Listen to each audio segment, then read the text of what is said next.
Franchement, c'est presque impossible aujourd'hui de traverser une grande ville sans tomber sur un chantier public complètement à l'arrêt.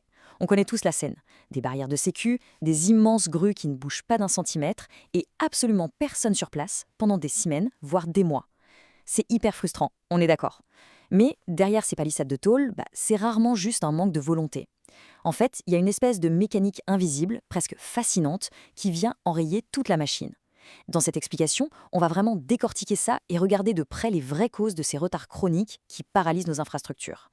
Et pour faire ça bien, il faut adopter le bon angle de vue. C'est exactement l'approche qu'on vous propose avec Chronique du génie civil.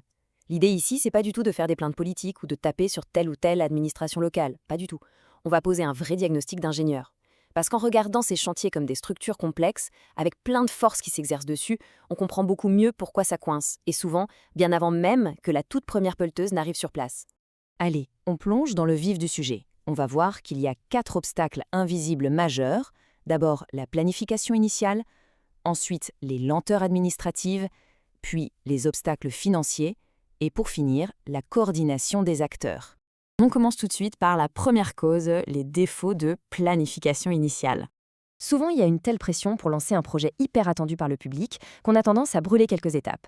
Typiquement, les études de faisabilité, notamment pour analyser les sols, sont parfois un peu faites à la va-vite. Imagine le truc, on commence à creuser les fondations et bim, on tombe sur une nappe phréatique qu'on n'avait pas vu venir ou sur des vestiges archéologiques romains. Là, tout s'arrête net.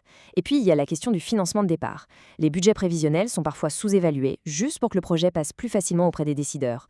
Sauf que partir sur des études incomplètes et un budget limite, c'est construit sur des bases ultra fragiles. Et forcément, ça fait un effet domino qui entraîne des retards massifs par la suite. On ne peut tout simplement pas construire sur des incertitudes.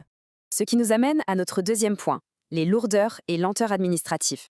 Sur le terrain, c'est un véritable parcours du combattant. L'étape 1, c'est le cauchemar des processus de validation. Si un chef de chantier a besoin de modifier un plan, même pour une urgence vraiment mineure, il lui faut le tampon de plusieurs ministères, de la préfecture, de bureaux d'études externes. C'est un vrai trou noir bureaucratique où la moindre modif demande des semaines d'attente.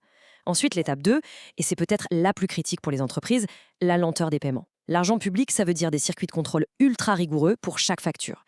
Si un sous-traitant n'a pas reçu son virement pour la première phase de son travail à cause d'un blocage de papier, il va pas commencer la phase 2 par magie. Donc les dossiers s'empilent sur les bureaux et pendant ce temps-là, les ouvriers sont coincés sur le chantier à ne rien pouvoir faire. On passe au troisième grand problème, les obstacles financiers. Le meilleur exemple de ça, c'est le gouffre dramatique qu'il y a entre ce qu'on prévoit et la vraie vie. Prends un projet pensé en 2020 et qui se construit en 2024. L'inflation est passée par là de plein fouet.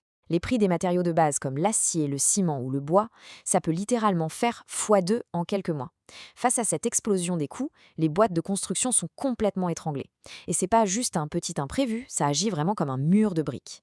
Si une entreprise fait face à des contraintes de budget énormes ou risque la faillite, les fournisseurs arrêtent les livraisons. Le chantier meurt alors à petit feu en attendant que l'État débloque une rallonge budgétaire, une rallonge qui bien sûr mettra 10 mois à être débattue et votée. Et enfin, quatrième et dernier obstacle majeur, le manque de coordination.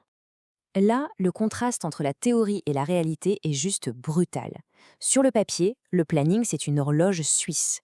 L'électricien arrive pile poil le lendemain du départ du maçon et le plombier suit juste après. Mais dans la vraie vie, un chantier, c'est un écosystème assez chaotique.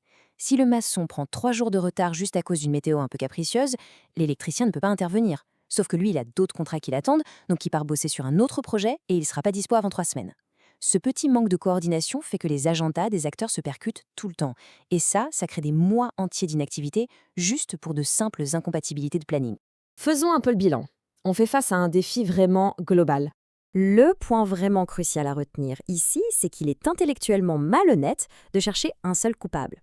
Quand on est un citoyen frustré, on a vite fait de blâmer les ouvriers ou les politiciens, mais la réalité, c'est que c'est une défaillance systémique. C'est l'intersection fatale entre une technique initiale bancale, une administration beaucoup trop lourde et une coordination humaine défaillante. Et le pire, c'est que chacun de ces facteurs nourrit l'autre. Un défaut sur les plans amène à modifier un contrat, ce qui retorde le paiement, ce qui fait fuir le sous-traitant vers un autre chantier, et bim, tout le planning explose.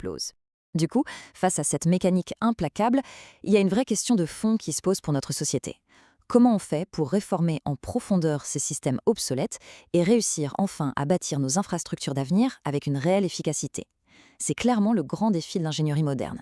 Et pour continuer à comprendre ces enjeux fascinants de l'intérieur, abonne-toi à Chronique du génie civil pour ne rien manquer.